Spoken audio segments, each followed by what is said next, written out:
Untamed is going to be untamed. It's going to be a little crazy. I want to talk to my people. I want to talk to my brothers and sisters. We can have grace and humility in how we interact with other people. Oh, hot dog, look at you. And nobody talked about what's really happening. And let's have conversations about what truth is.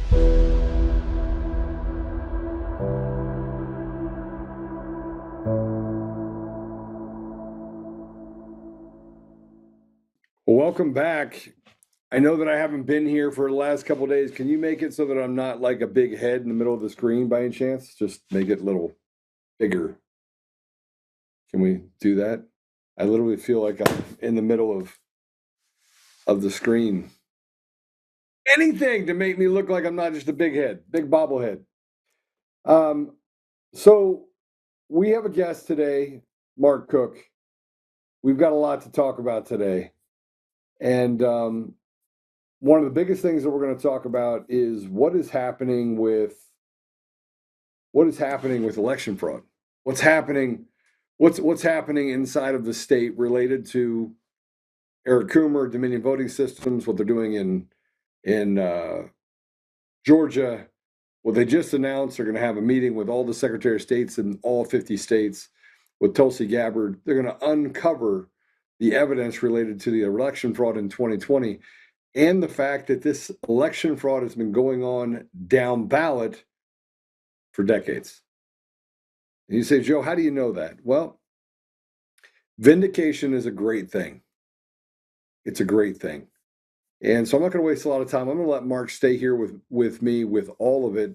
We're going to talk about this. We're going to talk about how they're weaponizing children and using them as their EBITs to go and create these false narratives in the public. They're actually going into public schools and they're using kids and saying, look, as teachers, the unions are getting with the teachers, the teachers' unions are having the teachers talk to the students about doing mass walkouts, not just in one city, not just in one state, but all over the country.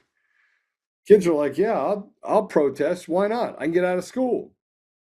The reality of it is, though, those kids have no idea what they're protesting. And instead of it being a thing where every student is doing it, they are bullied, intimidated, gone after, and use their power as teachers to push and groom these children into doing exactly what they said or else. And you're seeing it happen all over the state. So with that said, Mark, welcome to the show.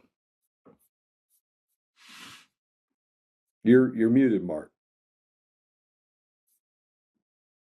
Can we get Mark unmuted? I am not muted anymore. There we go. You're back. Unmuted. And I'm a big head on the screen. That's all right. Yeah, you're a little bigger. That's right. Brain size.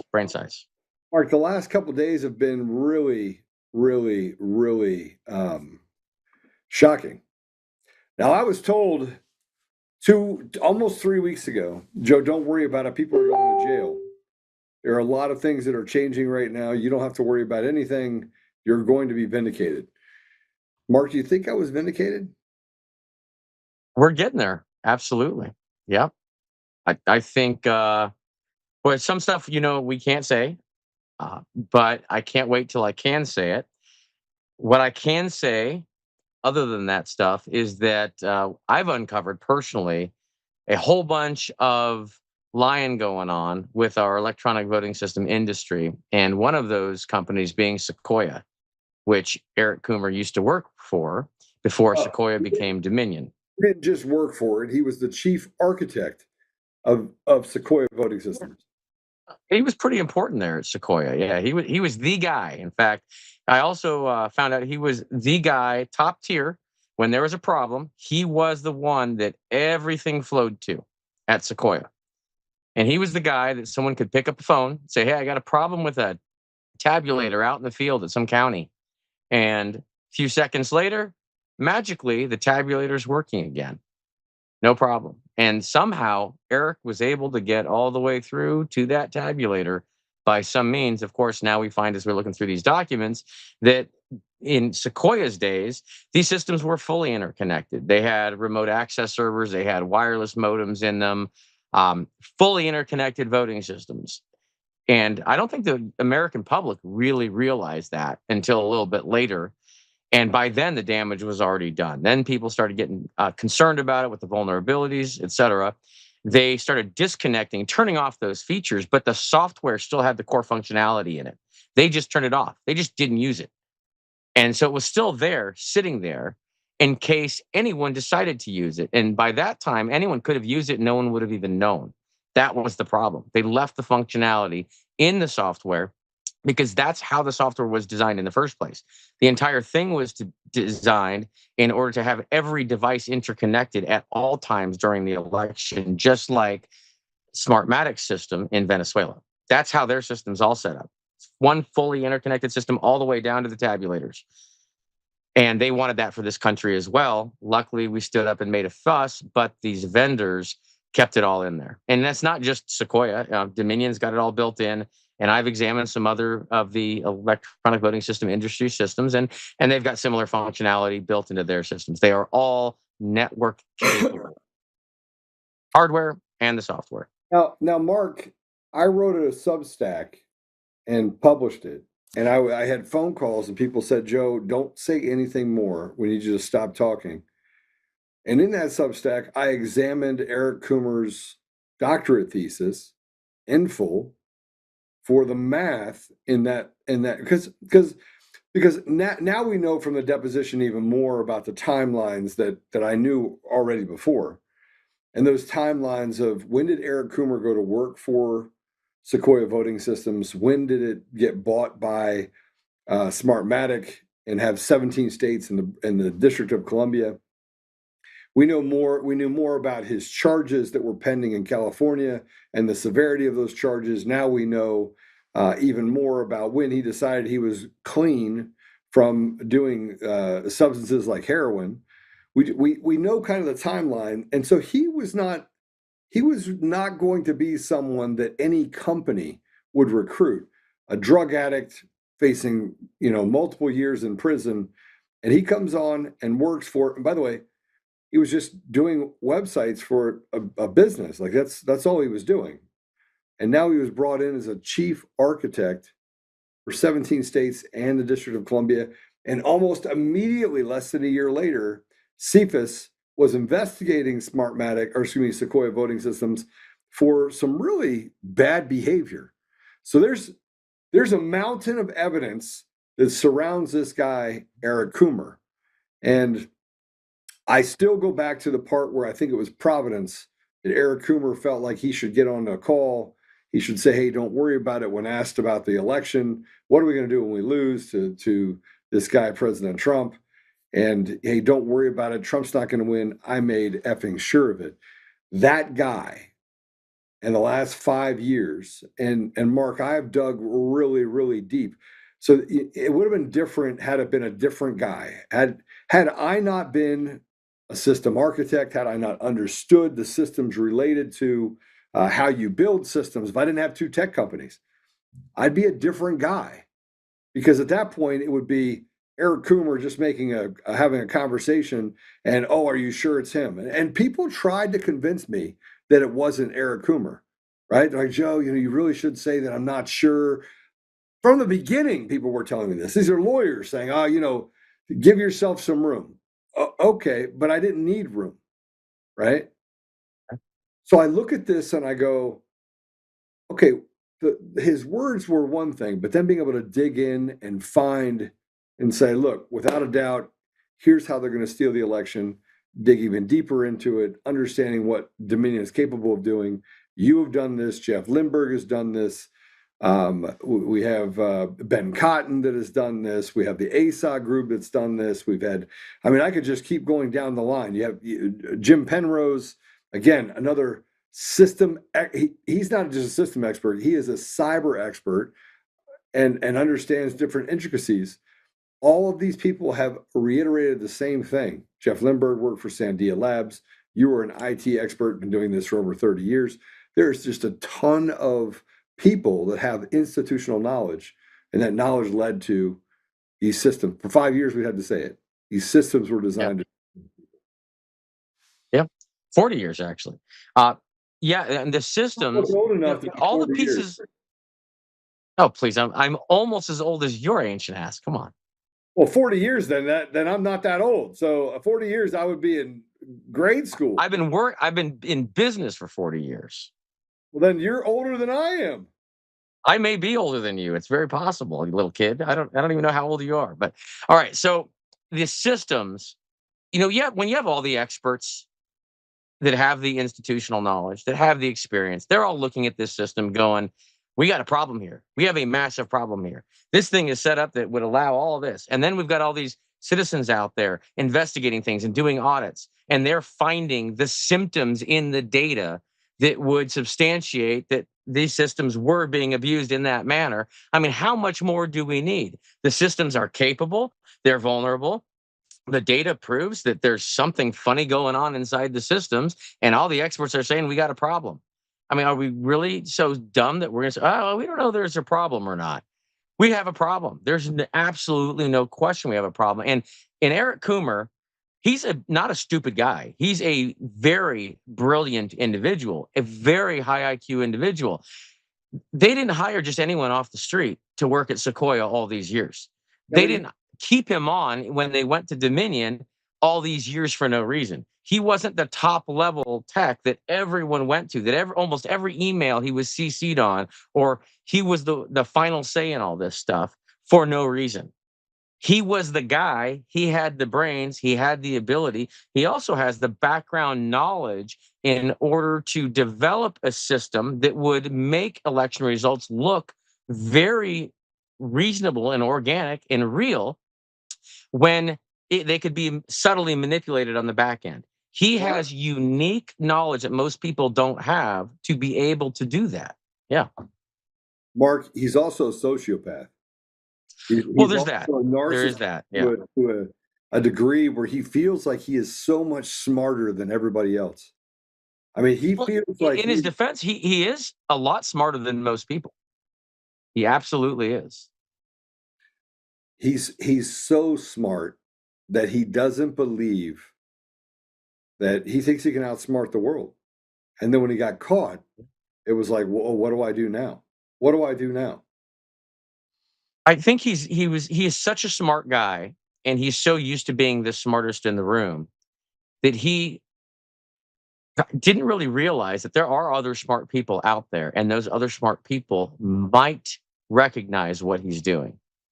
And so he got away with it for so long. He got away with it not just for months. He did not for years. He's got away with this for decades. He's been running circles around, and he's had all kinds of cover to protect him. Well, but that cover now is getting exposed. He's had 4 DUIs. 4. Do you know how many have gone to court? I'm guessing 0. 0. Do you know how many show up on his record? Probably 0. 0. And that, by the way, includes one where he ran into a building. I can't tell you what happened in his deposition. I can tell you this. Mark, how much information do we have related to Eric Coomer's involvement and how the systems operate? A lot. Just about all of it.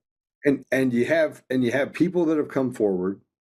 And here's I'm gonna publicly say this on this show, okay? I'm gonna publicly say this. This is my publicly deal. And by the way, as much as I know now I can unequivocally say this. Okay. Eric Coomer's not the only one that is complicit in all this.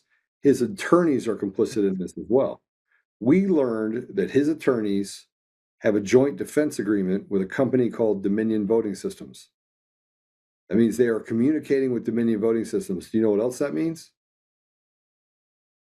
Go ahead. That means that they know that their client is guilty, and they continue to come after me.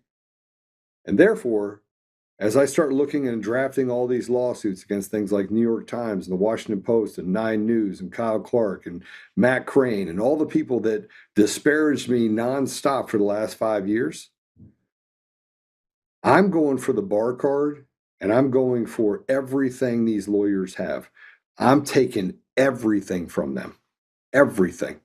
I will not stop until I see both of them holding a little can on the side of the street saying, drop me a few coins.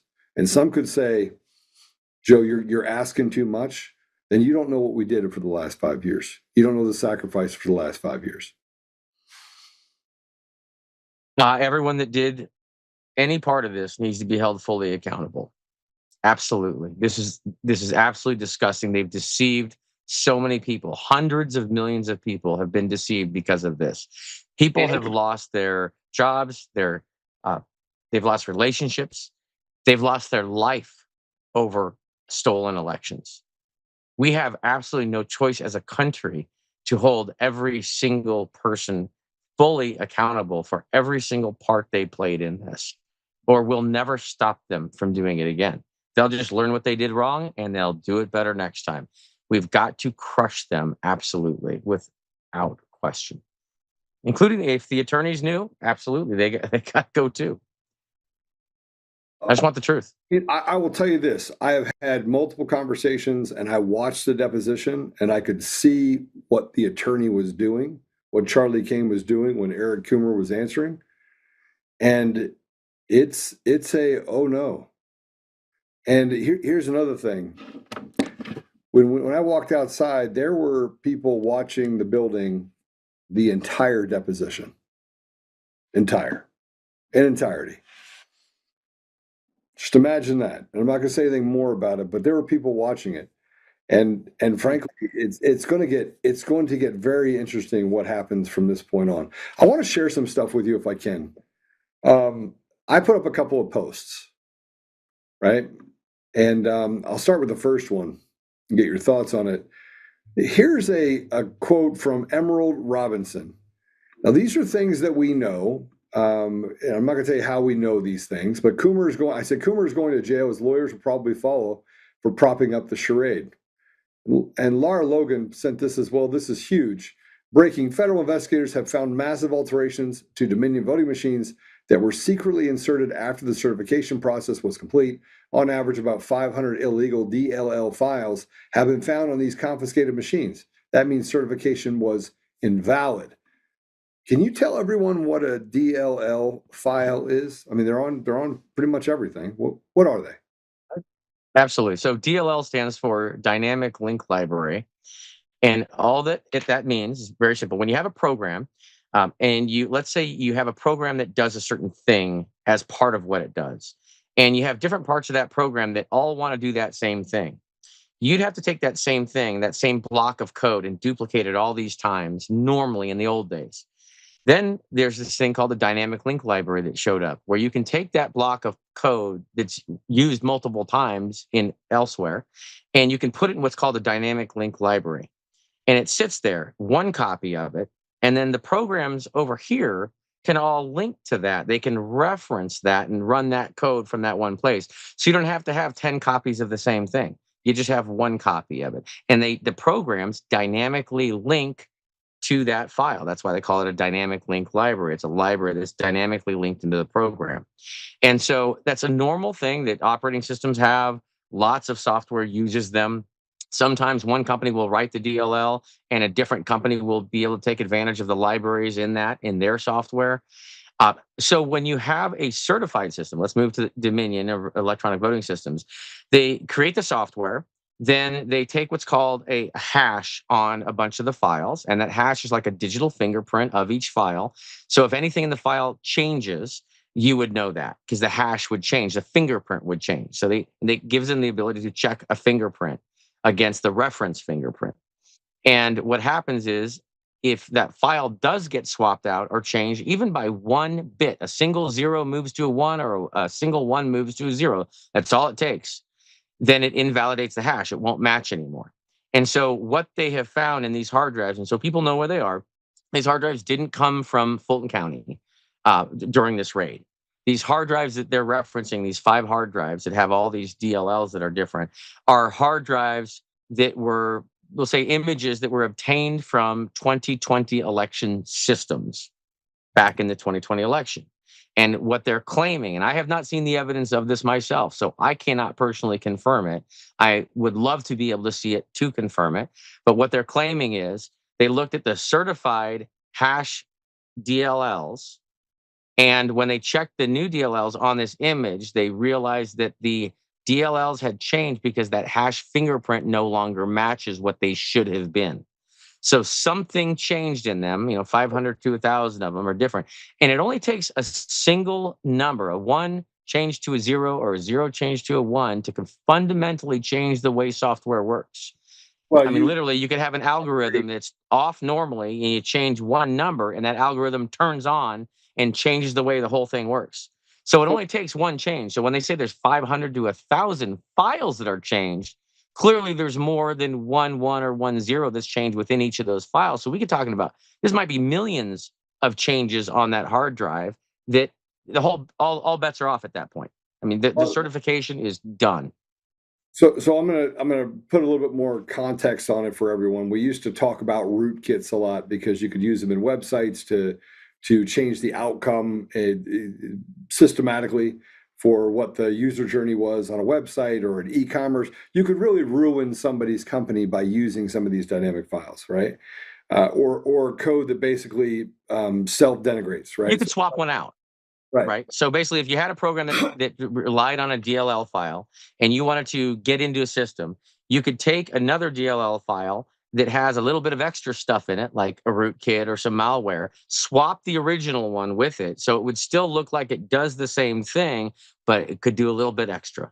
And that's the potential here. Well, and so tell everyone the importance of this, because you could have a system that's running with DLL files, and you could change the library without ever affecting the system itself. Yeah, it would operate normally. The clerk would operate. Everything would look totally normal. But this one swapped library could actually open up another port, like in the firewall, or allow communication, or flip certain number of votes, or go into the database in the middle of the night and just start flipping votes. Algorithmically, anything could happen. This is important. And I got access to something where I got to look into it, and I was like, okay, well, let me from a system standpoint show you what would have to happen. You could turn on a port. You could also use a library to do what? Anything. Turn it off. Turn one off. Of course, turn off a port, turn on a port. You could swap data around. You could use it to wipe the log file out. So we have these log files on these systems that are supposed to keep track of the activity in the voting system. If you swap the DLL out, you could easily squeeze another procedure in there that just cleaned those entries out that would basically cover your tracks. All doable. Anything doable. Guys, in the background, if you could do me a favor and find me my model that I took to Washington in December of 2020. Mark, I said this before. You and I got on this show. We talked about putting in a drive. And I said, Mark, you don't even need the drive. That's one way to do it. You plug in a drive, looks like a thumb drive, because some of the systems will run on thumb drives. If you change over 500 DLL files, right? If you change 500, let's say you changed 100. You change one. Change one. That's all it takes. So that's what you could fundamentally. What? There we go. You could. I lost the connection for a second, but yeah, it just takes one file. You could fundamentally change the entire way the system operates. And if you had something like an ADA compliance, where the system is designed to manufacture a ballot out of thin air. Remember, let's go back to what happened in Georgia, where we showed that the circles were filled out the same way in multiple batches. It's important that we put all of this together and start looking at collectively how the system was used in this environment. Forensically speaking, and this is what I spent most of my time kind of making sure that I could draw out. If I put little parts together and I'm drawing out those parts, I wanted to look at what part of this system was manipulated and what did they use to manipulate it. So the adjudication process is super important. So as you look at this model, Mark, put us next to it, by the way. Hey, look at this model. The tabulation, and you have the good, and you have the different numbers which show you how you can manipulate things. And I want to point out something I think is vitally important. You see this down here? I think it says number 2 or 3, the envelopes. See the envelopes? Down here at the bottom? Yep. The envelopes themselves, we've never gotten access to the envelopes. So we have all these massive numbers of mail-in ballots that basically inside the tabulation machine, there is a function where you can suspend ballots. You can put ballots through, you could suspend those ballots. You could even suspend those ballots in time, and then if the system went down and come back up, you could then assign voters to them once you know who already voted. You'd also know who didn't vote, and you could have this internet connection. I actually don't believe you need an internet connection, but you can have an internet connection. That internet connection on the side, after it goes up and the system comes down, they know who voted, they know who didn't vote, they can take the didn't vote, and they can attach those to actual ballots that were manufactured. There were phantom ballots, there were fraudulent ballots that just showed up. If you Now, it's important for people to understand the Dominion voting system. They'll tell you that it doesn't have anything to do with individual voters. It just counts the ballots. But what people have to understand is when we're talking about like this diagram, this does not mean the Dominion voting system diagram. This is the election ecosystem, which is comprised of by the tabulation components, which would be like Dominion, the electronic poll books, and all these other components. They all work together to be able to, I guess, activate this type of manipulation. They all work in concert with each other, or they can work in concert with each other. And yes, absolutely, you could bring ballots into the system under these voters, and then once they're in the system, if you still have access to the system that kept track of which people voted, which would be the validation systems or the voted list, voter registration system, the signature verification system, et cetera, you could then just swap that voting credit from one voter to a different voter very easily. And if you look at what happened in Texas, where we caught them changing the entries in the electronic poll book system, they were actively inserting entries in the electronic poll books. They were watching while you were watching. During the election, when no one was even walking in the room. Then 2 weeks later, when I was in the election department in Dallas County, and I was touring that election department myself, and I saw all these systems up on the shelves. All the poll books were on shelves all the way through this building. I mean, it was as far as the eye could see poll books. And I've got pictures and videos of it as well. I'll have to show you. But I've got all those here, and I'm sitting there looking at them, and the numbers are still changing on the poll books. It's 2 weeks after the election. And the numbers of check-ins are changing. The number of registered voters are changing. It's all fluid 2 weeks after. And I asked the staff there, why are these numbers changing? And they looked at it and said, well, we're told by the vendor that they're synchronizing. I said, what do you mean synchronizing? Well, they said the bandwidth was too low during the election. So we're told by the vendor we have to leave them up on the shelf and plugged in and online on the internet so they can synchronize after the election. Okay, the election was over. The election results were already out. So what they were doing is they were moving voters around from precinct to precinct within their database on the cloud, and all the poll books, because they're connected to that cloud database, were just synchronizing the changes back down into the poll books. And they were doing that most likely to massage all the data so nothing looked like it stood out anywhere, blend it all really nicely before all the reports and the certification were done. And the people in the warehouse had no clue what the hell was going on. It's insanity. Yeah, so this is where we start to look at. Now, this model was built in December of 2020. Did we have any audits at that time, Mark? Nope. Did we have any sort of machines? Did Mesa County, did Tina have that done yet?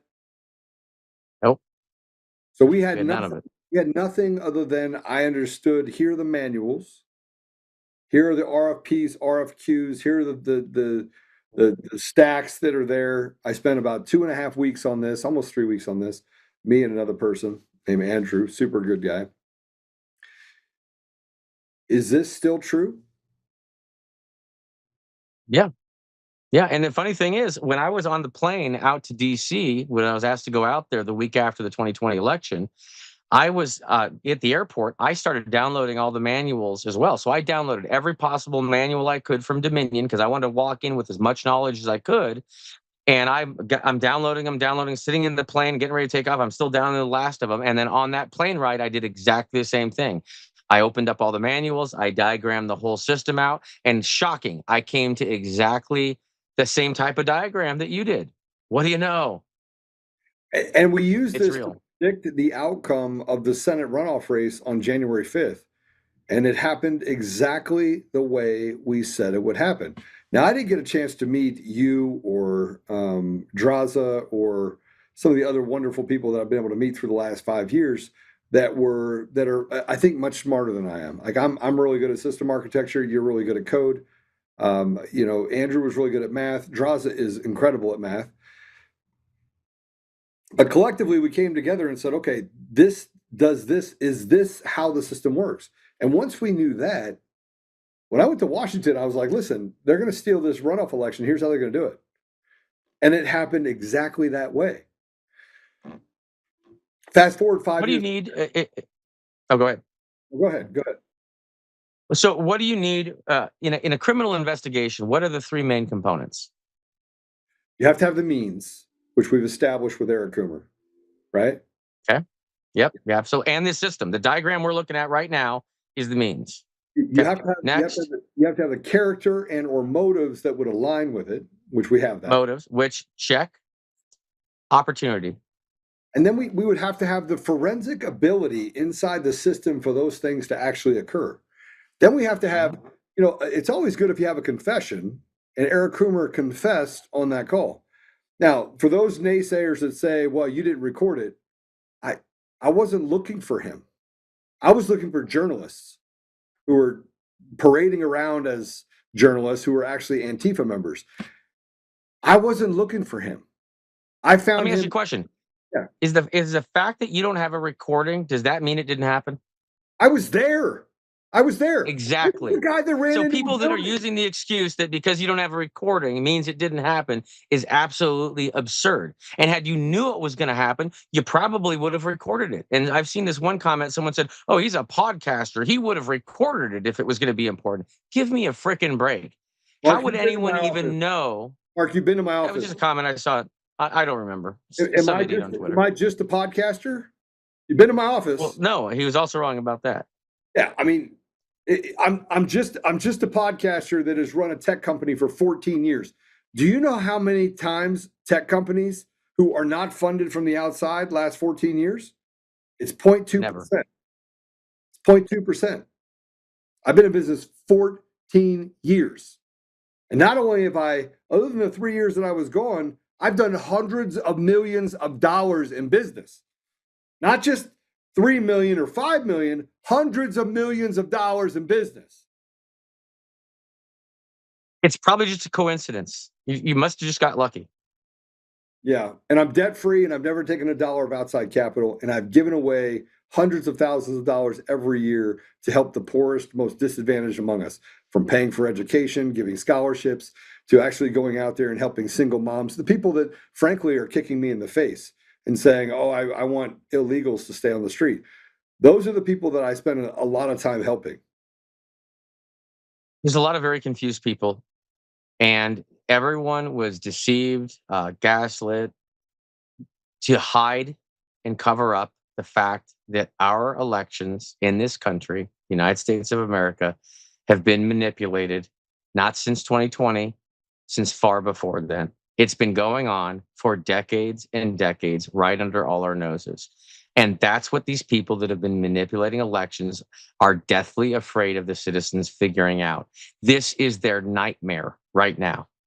And any of us that have brought this out, that brought this truth out, exposed what they were doing, we are their nightmare because they lose total control. They used elections to do all the crap they've been doing, screwing all of us out of everything, enslaving.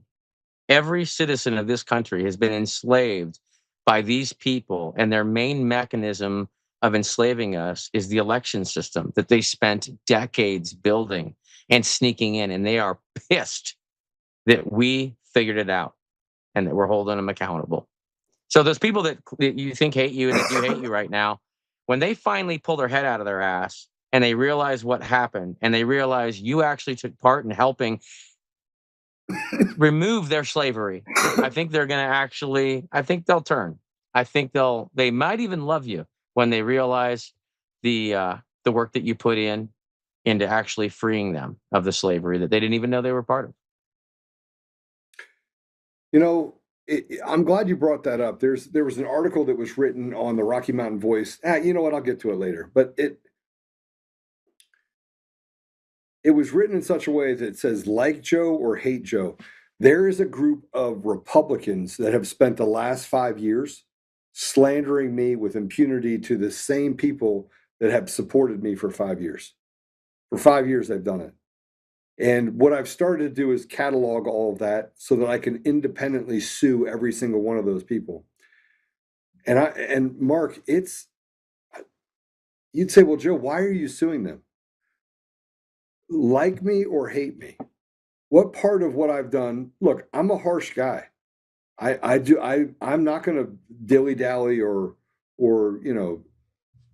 beat around the bush. But what part of the last 5 years has been dishonorable? What's been unhinged? What's been People that don't understand what's happened have a hard time understanding how you react to it because they don't understand what it is. And I truly think, here's what I would do. I would give them an opportunity to have a discussion with you. Even if they've hated you and they slandered you forever, I'd say, listen, let's have a discussion. Now that we all know more about this, let's talk. I'll bet some of them would come around a little bit. I really do feel that. There are going to be people that will realize they're wrong. And if we make it impossible for them to admit that they were wrong, they're not going to admit that they were wrong. If we're going to embarrass them, if they're wrong, they're never going to admit that they're wrong. But if we can all agree that, hey, you know what, we were all screwed in this. We were all lied to. We were all deceived. Very dirty games were played against all of us. And what we can do is we can either still go to each other's throats, or we could find a way to unify against the common threat, which are those that deceived us to begin with. I would like to go that way. You know, you've heard about the analogy of the jar with red ants and black ants in it, right? Yeah. And if you have red ants and black ants in a jar, they'll just hang out. But if you shake that jar, they will attack each other. And I want to go after the people that shook the damn jar. I'm not so concerned, about the red ants or black ants.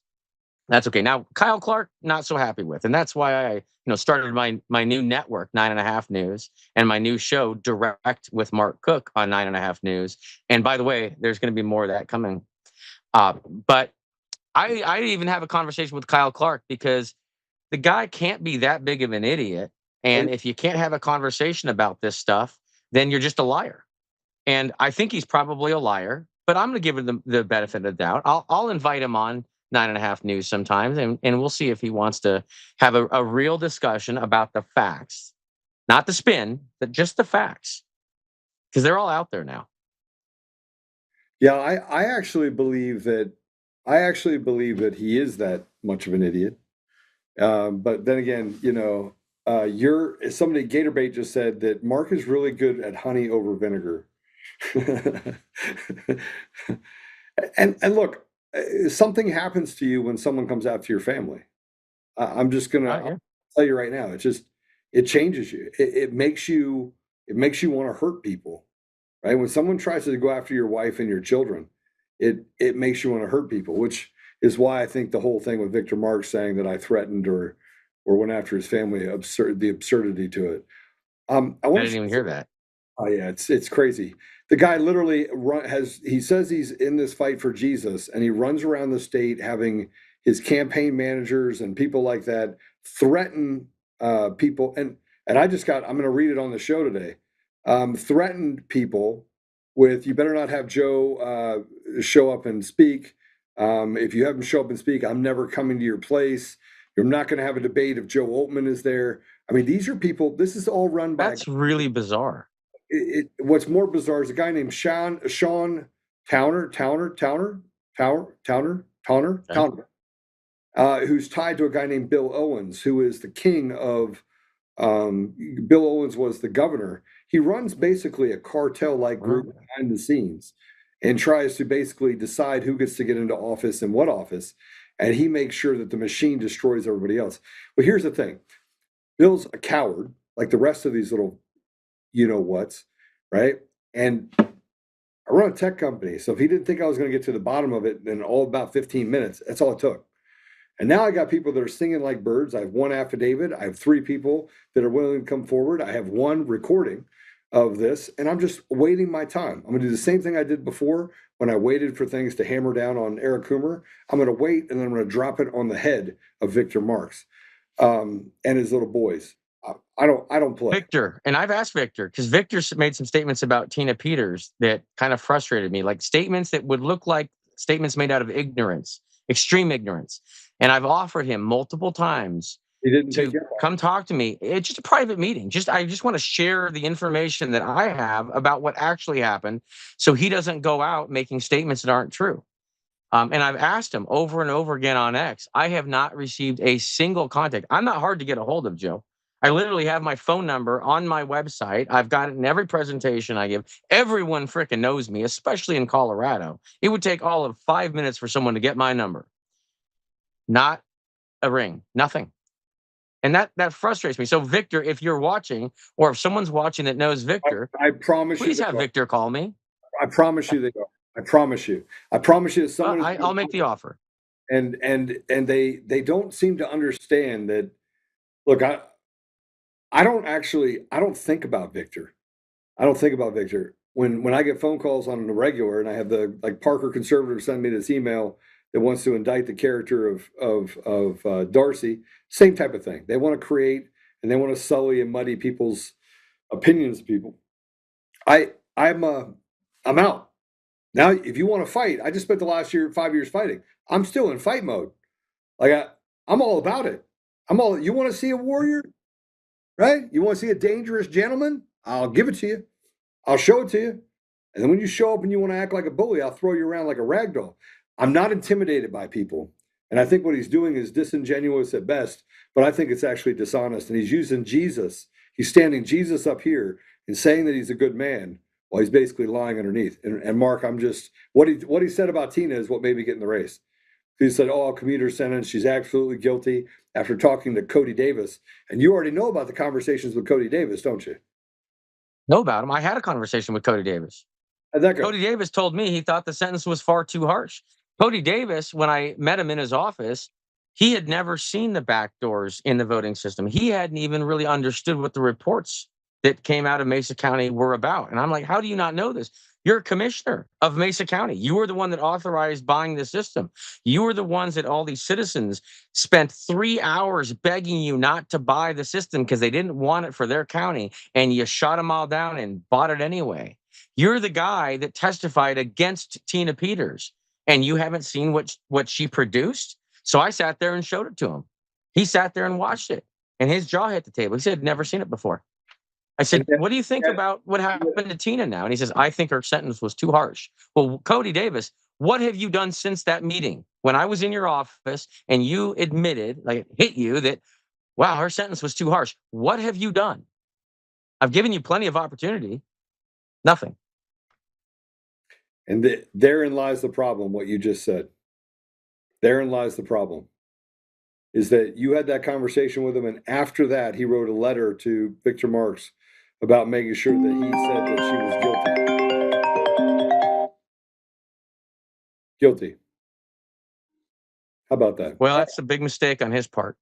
So there was another post that was put up. I'm going to go through a couple of these with you. I put up a post that this was one from Dante on and I said, retribution, they all must go to prison. And he wrote, did you know the lawyer for Ruby Freeman, Michael Gottlieb, represented them to sue people investigating 2020 election fraud? He was one of Obama's top national security lawyers. He also represented the Rich family in lawsuits against people investigating Seth Rich's death. Seth Rich. That name sounds familiar. And it says underneath that the FBI should have seized these two for evidence while they were down in Fulton County. And this is Ruby and Shay, the two pieces of shit who tried to come forward and say this is what's happening inside the machines, but then were scooped up. Who were they scooped up by? The FBI. The FBI. Scooped up by them, brought in, protected, and then it took hundreds of millions of dollars from people in defamation cases that were absolutely fraudulent. That's what happens when the cancer of corruption metastasizes throughout your nation. We end up with that. Yeah. And we're not going to ignore it. I'm not okay with it. I'll expose every last one of them without any question. And you know what? Seth Rich, okay, Democrat, that's fine. I'm a Republican. I was a Democrat. That he was a young kid, murdered. He was murdered. They ended his life to take a flash drive. To keep, because they're worried about their secret getting out, they decided to end a life. And so as a Republican, heck, I'll fight every day on behalf of Seth Rich because I couldn't care less what party someone is. That kid did not die, and we're just going to sit here and ignore that. That's not going to happen. We are going to bring some vindication. So obviously we had some other problems in the election, and it's just one big cartel, brother. And it's Democrats and Republicans. They're both in on it. Both sides are in on it because the Republicans are busy. Bad actors infiltrated both. They're trying to prop up a guy like Victor Marx, who I would equate Victor Marx to Joe Biden, right? I would equate him to Joe Biden. He's not, bro, if you do not feed him the questions, he can't answer them. You can't answer him. You can't answer the questions. He's talked about having a stage 3 or level 3 brain injury. I think it's true. You talk about some of the other things that the guy says or does. I think it's all, I think the guy literally just believes some of the stuff that comes up out of his mouth. Kind of like corn pop and making up these other grandiose stories. Victor Marx reminds me of Joe Biden. Mentally,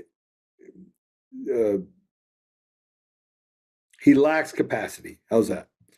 But beyond that, I don't know. I want to show you this. I mean, it's just, again, I think it's more the fact that you have an establishment that are propping him up. And what did the establishment do with Biden in 2020? They propped him up. It's the same thing. They know that Republicans are going to win all over the country. When we get rid of machines, get rid of mail-in ballots. They know that that's going to happen, Mark. They know it's going to happen. Of course they do. Mm-hmm. So now they have to work on the Republican side as a cartel together to make sure their candidates that control the American people and keep this tax structure in place and keep the doles fired, that those people stay in power. So they've been doing this for decades. It's never changed. They've got control of both sides. That's the con. That's what there are no sides. Literally, we only think there are. And their leaders on the other. And then there's President Trump that's standing up looking over going, it's the America first. That's it. We got Americans versus a corrupt establishment that has their tentacles everywhere in both parties. The party structure may have existed at some point, some decade ago, multiple decades ago. It's possible. But of course, what they did, if you're a bad guy and you want to take control of something, you can't just go grab it because usually people kind of object to that. So what you do is you infiltrate. You infiltrate every organization, every agency, and you subvert it. And they looked at the parties and said, oh my gosh, the parties have really a lot of control over which candidates run. So the smartest way to start taking over is take over the party apparatus so you can then change and manipulate what the party does to control the candidates. And then you take over this agency and that agency. That's all they do. And it's not like they had a new idea of, let's find our candidate and put him in here. Yes, I do think the whole country is going to start going toward the right. I really do. When we have fair elections, everyone's gonna start moving to the right. So what do they have to do? Because if they lose control of the system, the mechanism of measuring the will of the voters, what they've got to do is they got to take control of the candidates. And you are absolutely right. They will find candidates and they will put their candidates in both sides. They'll put their Democrats in, they'll put the Republicans in, and they'll feed them all the money and the support, and they'll tell them what to do. And then they'll get them to win, and then they've got control of the people again. It doesn't matter what people wear here. It doesn't matter if you say you're a Democrat or say you're a Republican. And both sides do this shit. In Republican areas that I go to, there are Democrats that'll run as Republican just to win because they know they can't win as a Democrat. Likewise, I go to Democrat areas. There's Republicans that run as Democrats because they know they can't win as a Republican. Everyone's cheating the damn system. That's what pisses me off so much. And then, if we don't have control of the software that actually counts the votes, well, all bets are off at that point.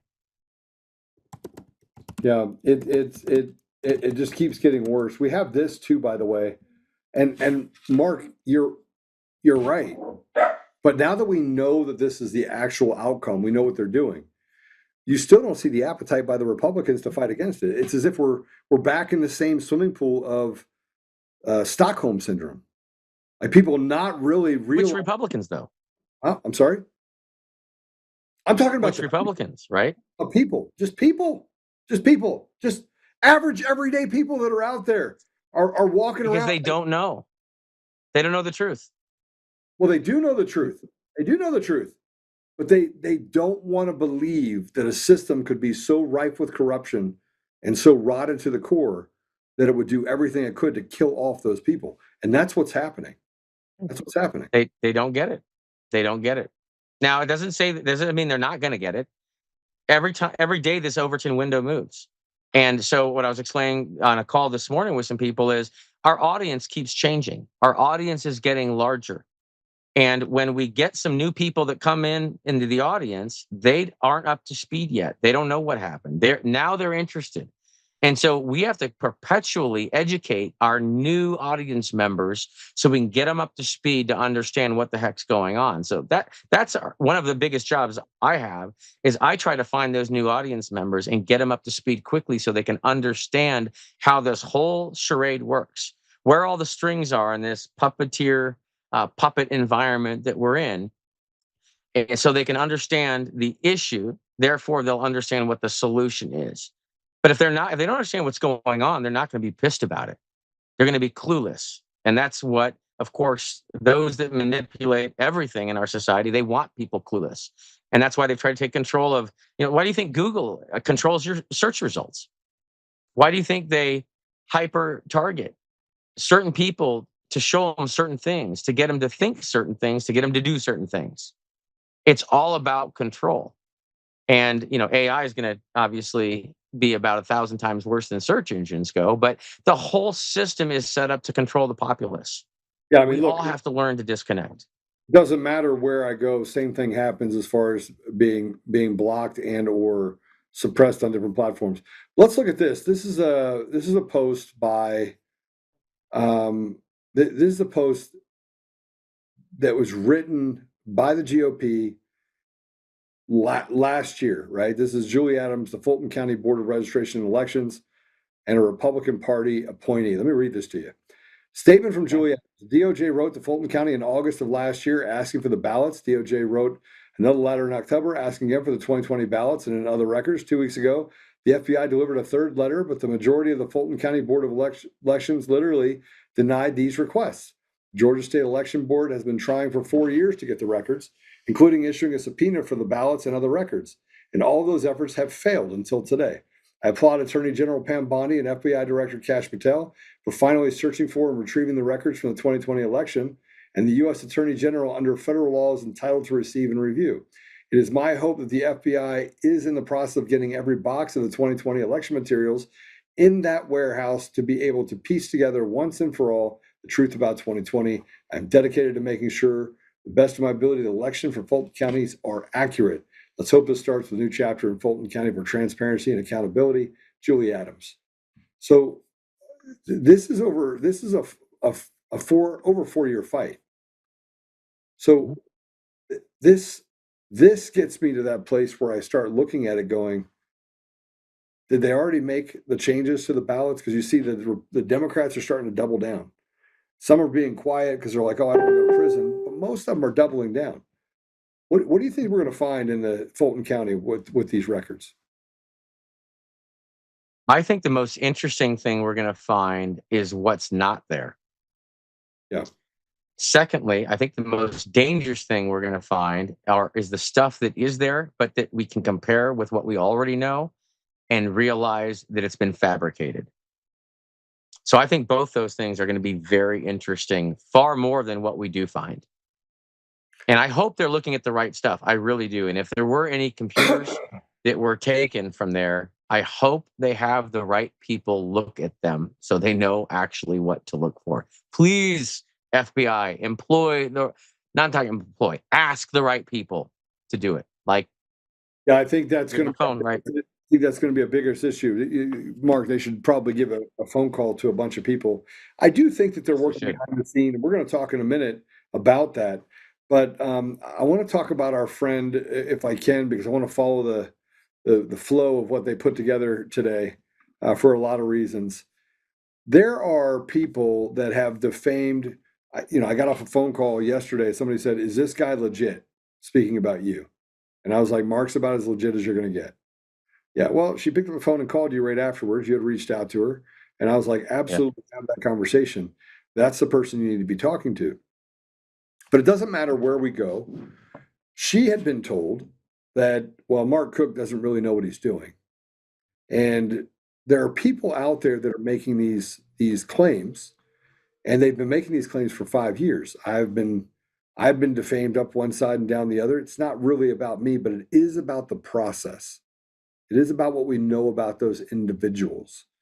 And his name is Jovan Pulitzer. Oh, boy. I've never heard of him. Who is he? Yeah.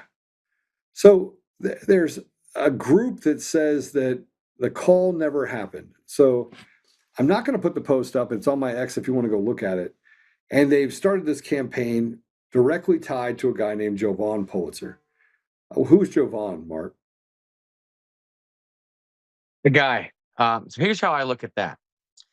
When you've got truth tellers and there's a group that's trying to disparage the credibility of truth tellers, I would be very concerned about those at the head of the efforts to disparage truth tellers, because that brings them into question. And I'm not saying he's doing that, but whoever's doing that, I know who's telling the truth. I know who's got the evidence. I know who's legitimate in this. And I do see there is a group of people that are spending all their efforts to try to disparage the good group of people that I know. And thank you for doing that, because it makes it really easy to see who you are. And believe me, I know who you are, and I have files on every one of you. And that's not the end.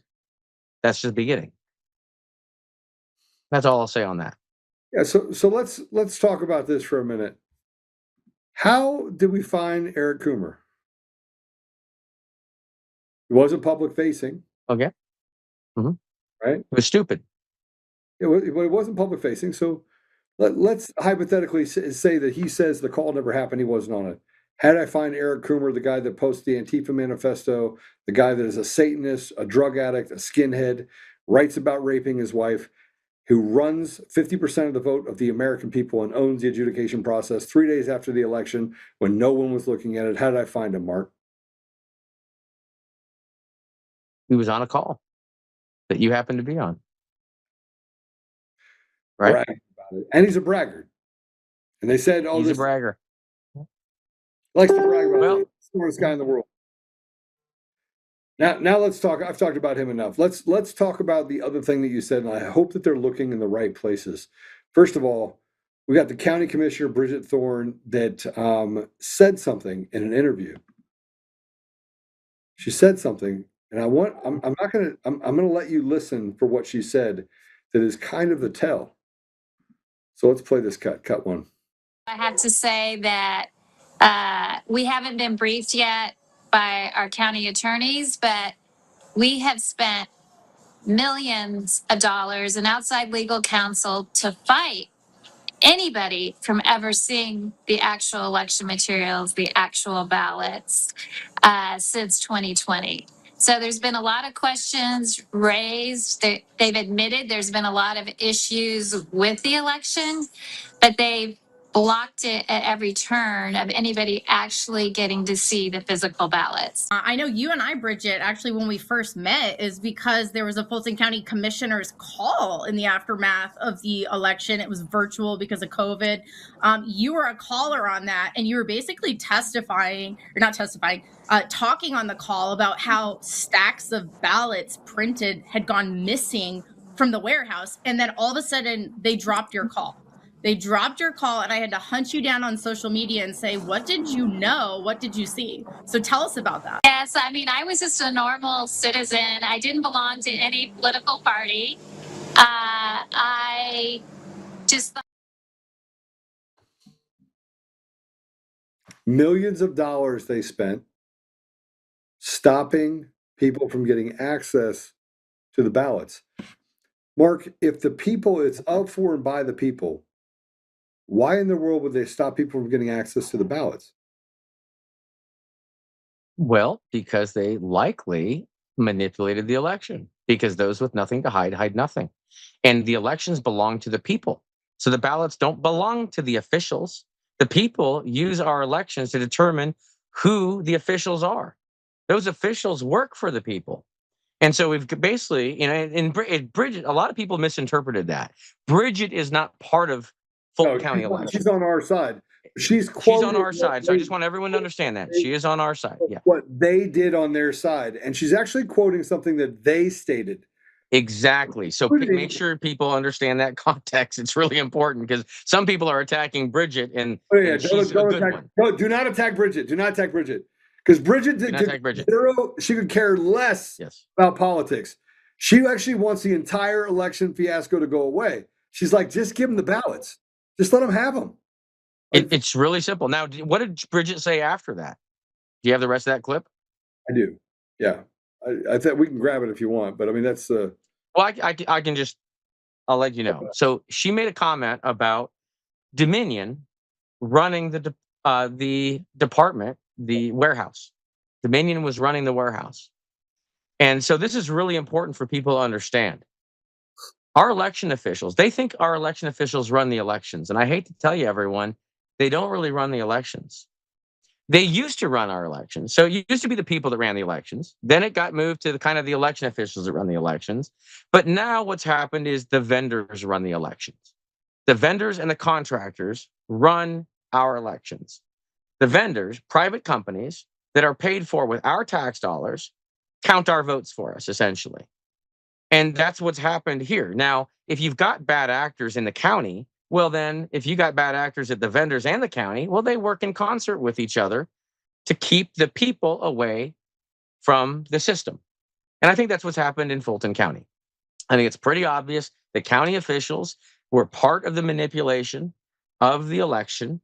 The vendor worked in concert with them to achieve the goal, and they both worked together to keep the citizens away from all of this.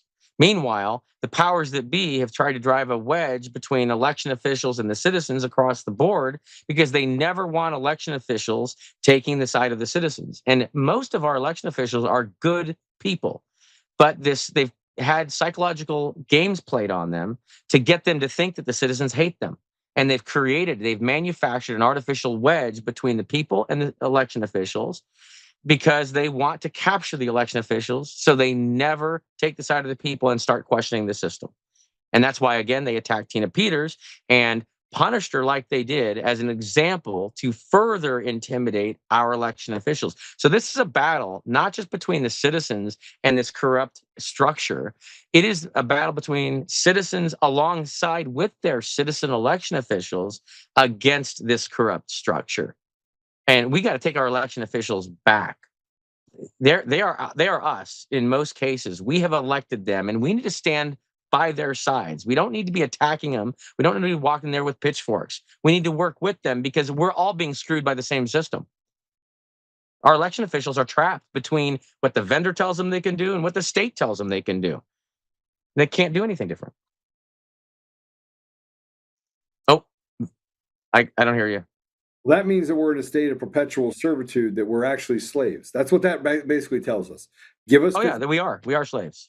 There's nothing you can do about it. The system was designed to make it difficult for you to seek justice or to seek accountability. That means you're a slave. Mm-hmm. Now, you said that I hope they're looking at the right thing. Here's Patrick on, and let me just preface this by saying this. Without Patrick, we don't have anything. We have nothing. We have nothing. He's been good. Patrick Byrne. Patrick Byrne has done so much for this country. He has gone through and he has spent $85 million. He has spent every dollar he has. He's not on fumes right now, guys. He's past being on fumes. He's past it. And there's some things that we need to finish this fight.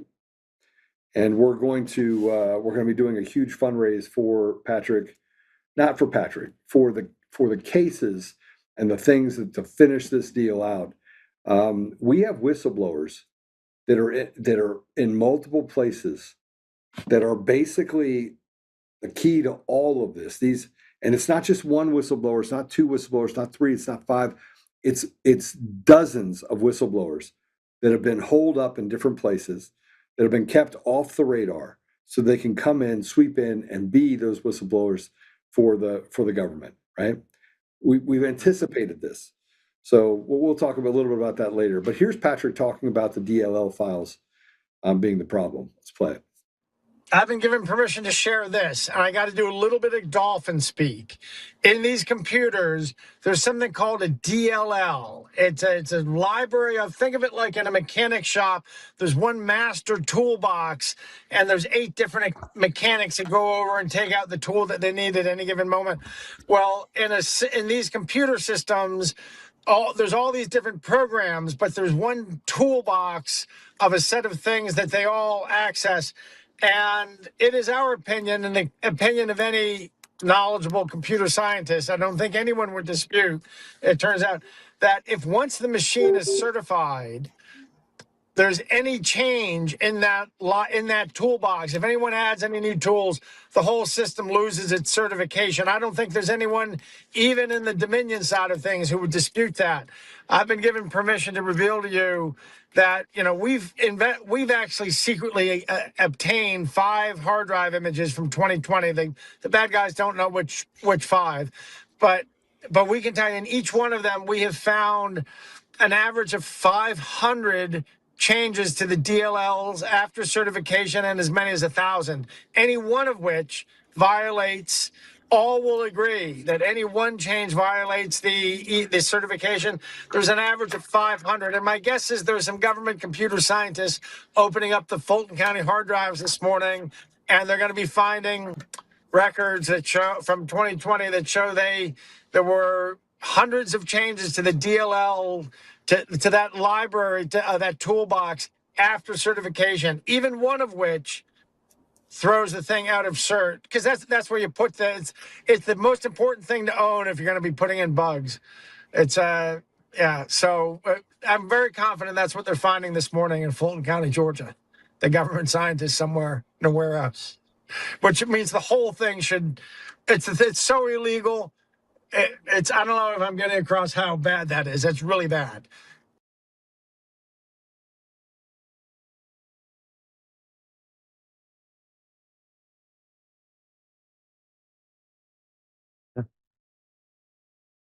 Pretty bad. If that's the case, absolutely no volume from me. That's going to lead us to the other part, which is, why is Tulsi Gabbard involved? I would say, as head of DNI, that Tulsi might be involved because there may be a foreign component to this. There's more than just a foreign component. Eric Coomer admitted that he gave foreign actors, one of which his name is Garan. Garan was the special operator of intelligence during Kosovo and leading back to Serbia. Now, we've talked about some of the Serbian connections related to a network of trucking companies and things like the trucking companies that were used all over the United States with a Serbian network. And then you have Dominion, which, by the way, was never a Canadian company. It was a Serbian company that then put roots into Canada. Garan was the CEO of that company. He was also the CEO of CC, right, which is an organization out of Canada that looked into and was involved in elections in Canada. And we saw what happened in Canada. People there feel like they're being held hostage there. Well, and they are. Yeah. They got the same problems we do. We're a little bit ahead of them. That's all. But they're getting the tentacles of electronic voting systems are entering Canada right now as we speak too. And I've got Canadians that are contacting me saying, do you think we might have the same type of problems here? We're starting to see this. And I start looking at their news articles and talking about glitches here and there in their system and how the hand count didn't quite match this because someone programmed this wrong. I'm like, oh, yep. Those are the signs. Those are the signs. Start paying attention, boys. Okay, so then this is the part that I want to talk about. This is the need to get to the hard drives. I think we need the source code, and we need to compare that source code to how the machine's operated. And I promise you, if you gave me a little bit of time with that system and the source code, I'd tell you exactly how the system operated. Let's go ahead and play it. It's hard to convey how ugly this is. It all. I mean, that what I just told you about that change, those 500 average 500 changes to the machine after certification means the whole thing has been built to it. You know, there could be scripts that change things and other scripts that teach the machine how to erase itself and erase the tracks and all this stuff. But you only get to it if you get to the actual hard drive and just not reading the reports. That's why these guys have been fighting teeth, toes, and fingernails against ever letting anyone do what President Trump what they finally did last night and what Tulsi did last night. She's really going to go down as the hero of the hour in the country because she's had the backbone to stand up and do stuff that other people, I don't want to name names, other people could have, but she did it. Changes things just a little bit, doesn't it? Oh yeah, absolutely. I hope they got the right people looking at it. I could provide exactly what needs to be done right now, but I'm not going to put that out in the public. But I know if someone contacted me and said, okay, let's do this, I've already got it written out. I know exactly what to do, and I know exactly what I would find, and I know how drastic those results would be for this entire electronic voting system industry. Yeah. So I want to point something else out if we can. And this is breaking. We'll talk about the machines and how it relates to Tina Peters. Tina Peters is still in jail. She should have been let out of jail. Prison, excuse me. I keep saying jail. It said prison. She's in prison. They do not have a minimum security prison in the state of Colorado, which means she is actually surrounded by murderers. And you saw that she got attacked inside of a closet, and then Tina pushed back. That attack inside the closet then caused them to want to file charges against Tina Peters, right? Isn't it funny that it happened right after Polis started talking about possibly commuting her? Yeah, because within days she gets attacked. All in on it. Yeah, they've got a little organized crime. I'm telling you, you have to break this up. When I'm governor, I'm telling you, everything is going to change. Everything is going to change. But and everyone will be better off in Colorado too. Because they won't be victims of massive corruption across the entire state. Everyone's getting screwed from that. Only few are benefiting from it. And the majority of Colorado citizens are getting effed. And I think they're tired of it. All right. Well, I want to give you this update because I think it's important because the AG in Colorado, who, by the way, is subjected right now to a fraud investigation with over $15 million in bribes that were paid. Jared Polis is involved in it. A.G. Weiser is involved in it. Jenna Griswold, I call them the Synagogue of Satan trio inside of our systems. He wrote a brief, and let me describe this for you. Colorado Court of Appeals orders the AG to defend unusual post-argument filings. The court's decision to require adversarial briefings rather than just accepting it signals questions about timing and propriety. The AG's office spent 6 months preparing Tina's appeal, extensive research, detailed briefs, oral arguments before a 3-judge panel. Then, more than a week after oral arguments wrapped up, AG filed erratium, claiming that I think it's erratum, claiming they overlooked the 2021 statutory amendment throughout entire case preparation. And erratum is supposed to fix typos and citation errors, not introduce new legal theories. The court didn't just accept it. They ordered full adversarial briefings, 3,000 words from defense, which is due February 12th, and 1,500 from the AG, which is due on February 19th. It's unusual because the courts routinely accept genuine corrections without requiring response briefs. By ordering this level of briefing, the court is signaling that they view it as more than a harmless correction and want to hear both sides argue whether the filing was appropriate. The timing raises questions. Did career prosecutors fail to notice the 2021 statute while preparing the major appeal, or did they just wait to see how oral arguments went before deciding whether or not to raise the issue. Now, this does actually fit the same pattern that we saw happen in the Tina Peters case. Evidence was denied at trial, disputed jury instructions, limited witness testimony, and now they have this new legal argument after oral hearings when prosecutors repeatedly push procedural boundaries. It raises questions as to the prosecution's integrity, which we know they don't have integrity. We know they've done a lot to basically disrupt the ability for Tina to have a free and impartial, to have her push at justice. So the decision was now delayed again another 3 weeks, but the review shows that this does favor Tina, and there's a high likelihood that this case against Tina Peters, all of those cases, will be overturned for judicial misconduct. They should be, because the whole thing's rotten, and she was totally railroaded, and she was used in all of this. It's absolutely disgusting. And when all the citizens of Colorado realize what's happened, I mean, this could have happened to anyone. It didn't matter that it was Tina. It'd be anyone next if we don't fix this. The whole thing is totally rotten. And everyone that took part in this, yeah, absolutely. We have no choice but to hold them all accountable for this. And it's over. I mean, they're going to go down. They're all going to go down.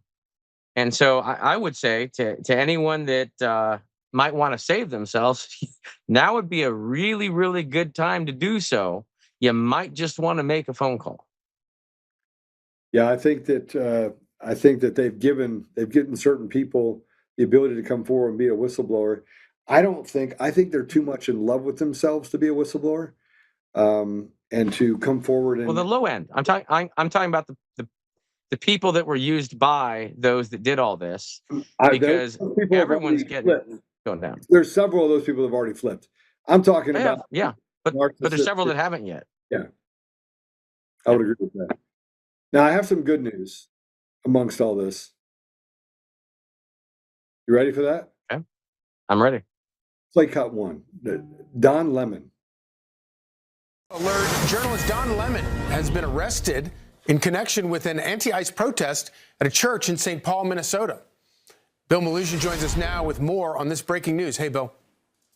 Yeah, Charlie, good morning to you. Our colleague David Spunt and I getting this breaking news from multiple law enforcement sources just minutes ago, confirming that former CNN anchor Don Lemon has been arrested by federal agents in Los Angeles just after midnight this morning at a hotel. This obviously all in connection with that storming of a church in St. Paul, Minnesota by that group of anti-ICE agitators. Now remember, the feds had gone to judges to try to get Don Lemon arrested before. They went to a magistrate judge in Minnesota who didn't sign off on an arrest warrant for him.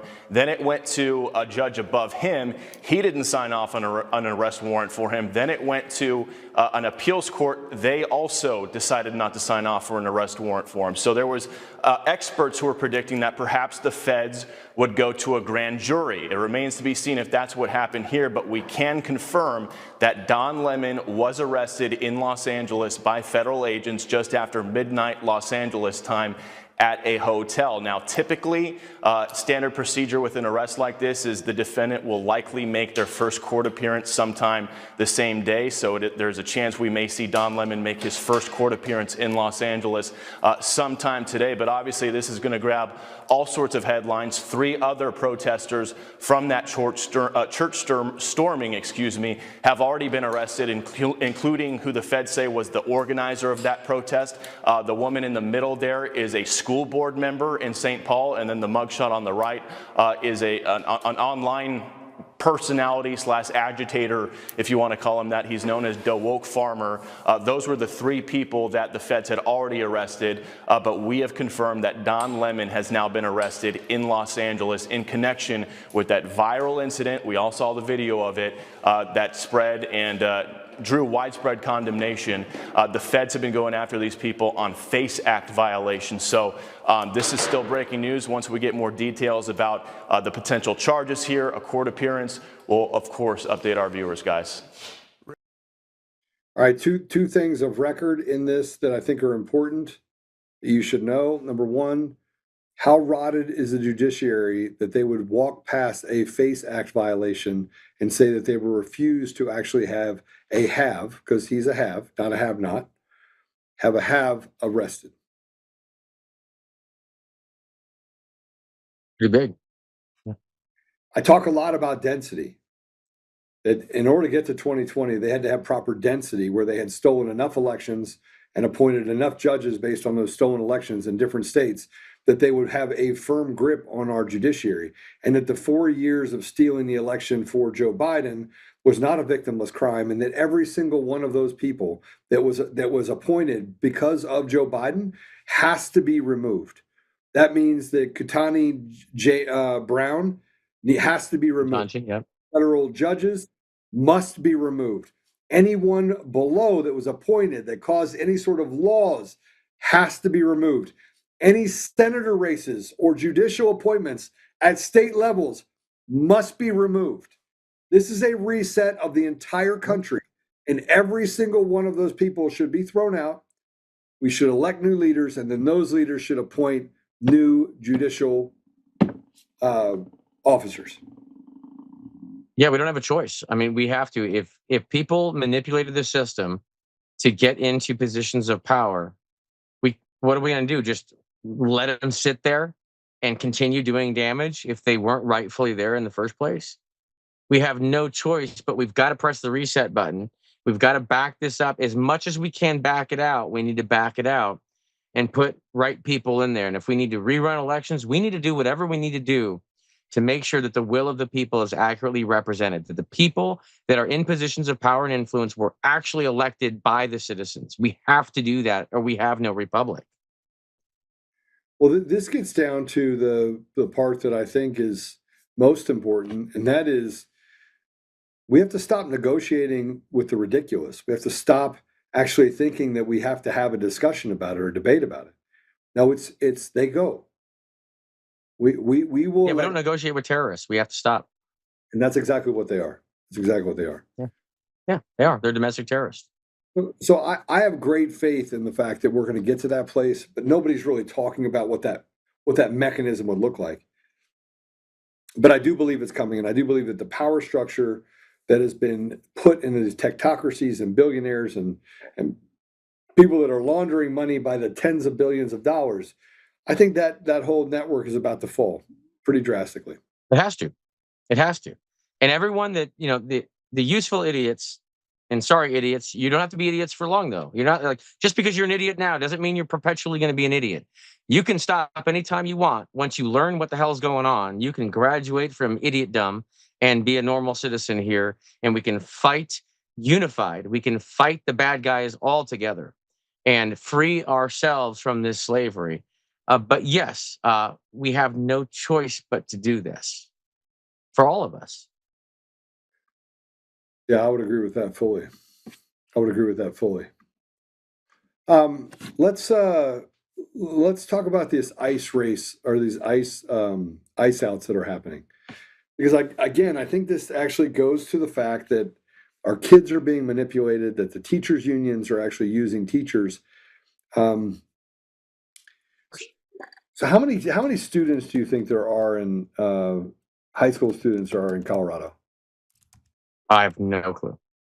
I don't either. I'm checking it out right now. But they always take advantage of the vulnerable, whether it's our kids, whether it's our elderly, whether it's our disabled, our veterans that aren't there to vote.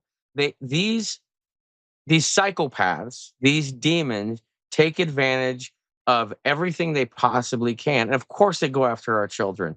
That's why we've got usually it's younger people or older people that only watch the corrupt, lying mainstream media that are out destroying their cities and having these stupid ICE protests everywhere. They go after and indoctrinate our kids. They have for a long time, and we are living in a society that is generations deep into being run now by kids that have been indoctrinated for generations. So of course they go after our kids. Well, there's 277,000 high schoolers. Okay, 277,000. Now, what they've done in Colorado, and let's go ahead and put this first one up if we can. Denver Post, demonstrators across Metro Denver joined the Nation ICE Out campaign, where they say no work, no school or shopping. It spread across several cities Friday as American protest the federal government's enforcement of immigration law in Minnesota. Mark, will you tell people, for the people in the back of the room, what this was? I mean, It's manipulating the public, causing civil unrest, distraction from elections, all the above. it's not enforcement of immigration law. It's kicking out criminal illegals who rape, murder, and commit. Oh, what ICE is? Yeah, what ICE is, absolutely.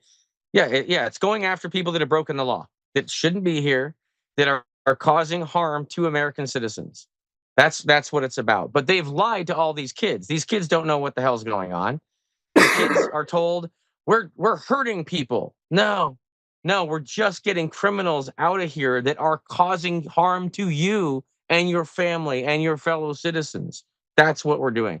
But of course, they're going to go after the kids because the kids don't know as much, and it's easier to plant lies, in these kids' heads. It's absolutely disgusting. So let me just talk about the kids that they have and what the teachers are doing.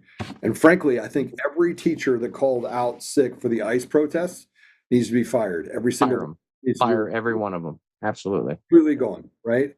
It is not a First Amendment right. Your right as a teacher is to do one thing, and that is protect the interests of children and to teach them math, science, English. Not put up pride flags, not groom them, not try to indoctrinate them or tell them how bad the United States is. That is called Stockholm. Absolutely. That is actually a psychological warfare against our children. There are So in Denver, there are 89,000 kids, 5,000 students, they say, walked out. Let's go ahead and play this cut.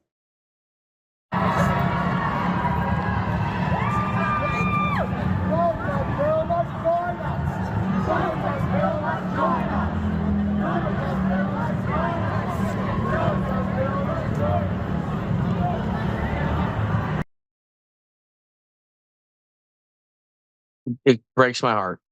You've got radical leftist teachers that are bullying kids into walking in a rally. There's 89,000 kids, 5,000 showed up, 227,000 across Colorado, less than 5,000 across the board showed up. So you have less than 1%, 2%. Yep. Kids are starting to figure it out. And by the way, these aren't teachers. These are indoctrinators. They're not teachers. I would agree with that. They're terrorists. They're domestic terrorists that are attacking our children. That's what they are. I would agree with that. But people leading these charges are the very illegals whose family members are committing these crimes. Aurora Public Schools closed today. Shut down because punish the kids. Are all anti-ICE protests. Now just imagine what the teachers are doing in the classroom if they're walking out for these protests. And here's a picture of it. There will be no class for students tomorrow, January 30th at APS schools and Pickens Technical College due to a higher than anticipated number of staff absences that continue to grow across the district. As a result, we will be switching tomorrow to professional release day that was originally scheduled on Friday, February 6th. Staff will not submitted absences should still report to the schools and sites. Please visit aurora-k12.org for important details about before and after school care, free grab-and-go meals, and athletics. We recognize the impact this may have and sincerely apologize for the inconvenience this will cause many of our families. We greatly appreciate your patience and flexibility as we navigate the situation. Schools will reopen and resume regular schedules on Monday, February 12th. What do you think of that? I think some kids are going to say, "Ooh, yeah, I get the day off from school." And it's going to teach some of them that, go and protest, and then you don't have to go to school. And that's disgusting to do to our kids, but some are going to fall for that. The other kids that are starting to become a little bit smarter about this stuff are going to see through the bullshit. And I'm okay teaching them. Show them how fucking ridiculous all this is. Fantastic. Because what we're doing is we're finally opening the eyes of some of the kids. And look at how many kids took part in this. A very small amount of them, which tells me that our younger generation is starting to wake up. So, yeah, go ahead and be more ridiculous, guys. Keep doing this because it's starting to sink in to the kids that actually have a brain and can see what's going on. Yeah, no question. No question. Let's have a church day. How about we do church instead that day? I think that'd be a great time. I would agree with you fully. There's also something that came out where one of the families of a charter school was sent home. And this is amazing because you can't escape the mind virus called Trump derangement syndrome. And they'll influence the parents in any way they can. It's desperation at this point. This was actually sent out. It says, "Dear Epic families," this is Epic charter schools. "The safety of our students is and always the top priority. Our classrooms are places of learning, care, and stability. They are not places of fear. Please know that we have a clear procedure in place in the event anyone at any of our locations should encounter immigration and custom enforcement officials. Our procedures include notices are placed at every entrance of Epic's place of learning, clearly outlining applicable state statutes regarding the entering of non-public places. Non-public places, by the way. Pull your kids out immediately. Yeah, Epic Pull them out. are approached by anyone representing themselves as an ICE officer and seeking access to institution sites have been instructed on the proper procedure. Anyone representing themselves as ICE officers will be asked to provide their name, badge number, and ID with agency business card and a copy of a judicial warrant. If only an administrative warrant is present, the officers will not be admitted to the site and given access to any individual. Epic attorneys are standing by to review any documents presented.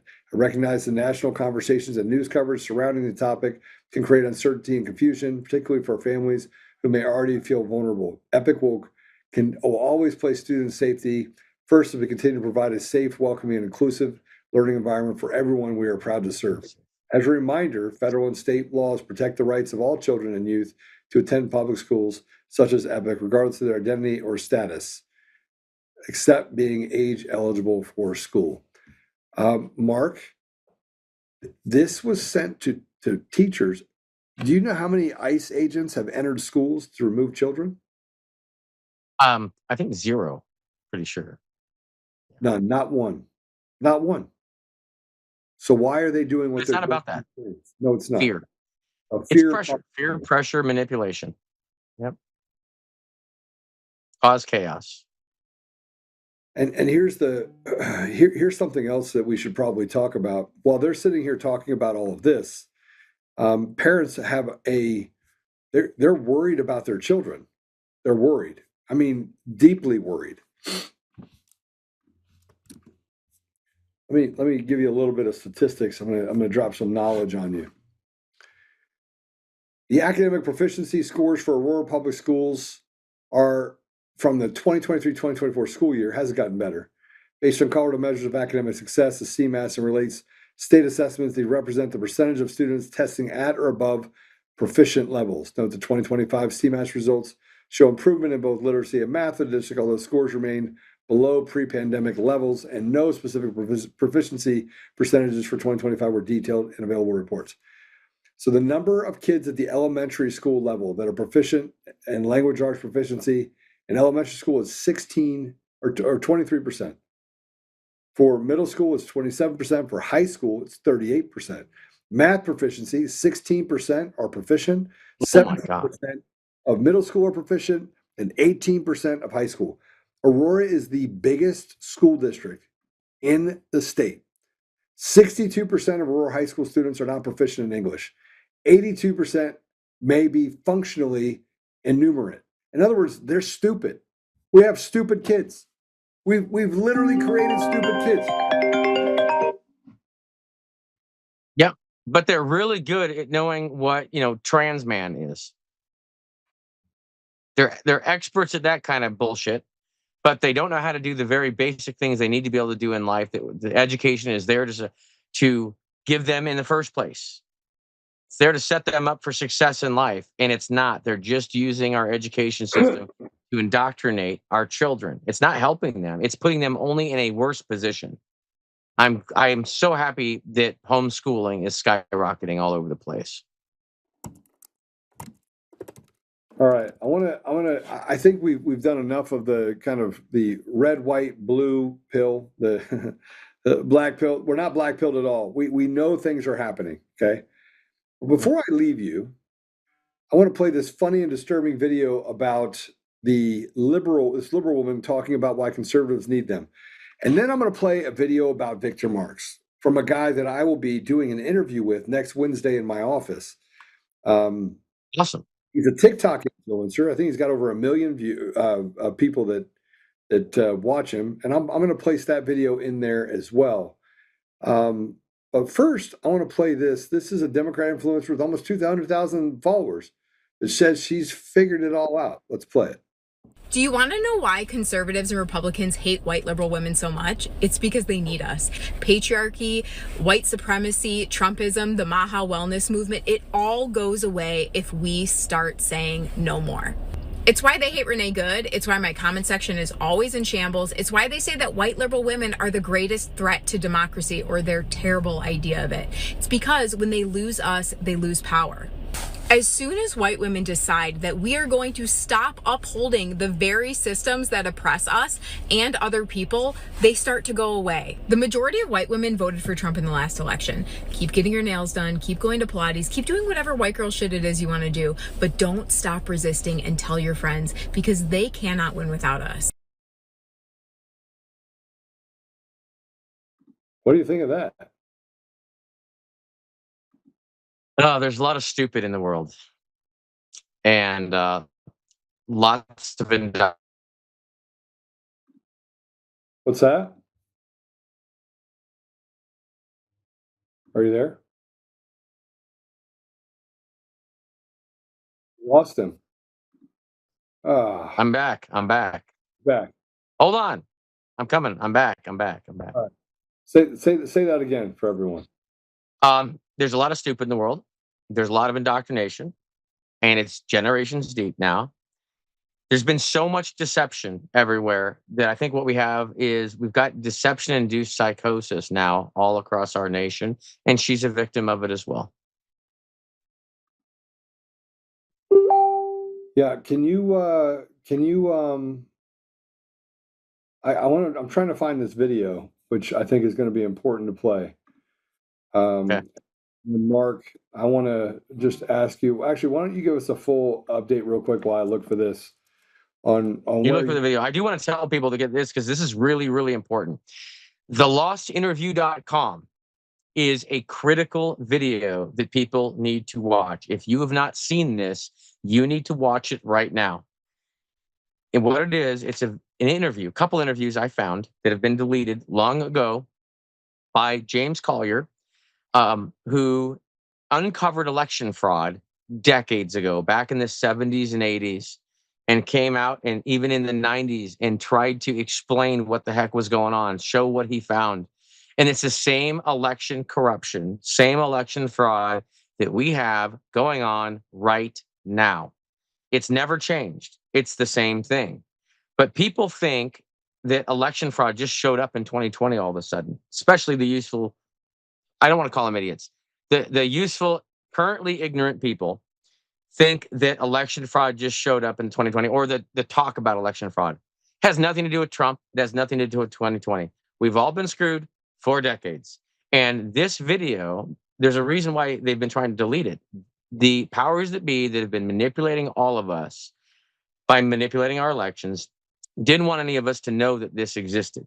Didn't want us to know that manipulation is happening. So if you watch this video, thelostinterview.com, you will understand the history of election fraud. And so if you know anyone that doesn't quite understand or doesn't believe there's election fraud, it has nothing to do with Trump. It has nothing to do with 2020. It happened back in the 80s.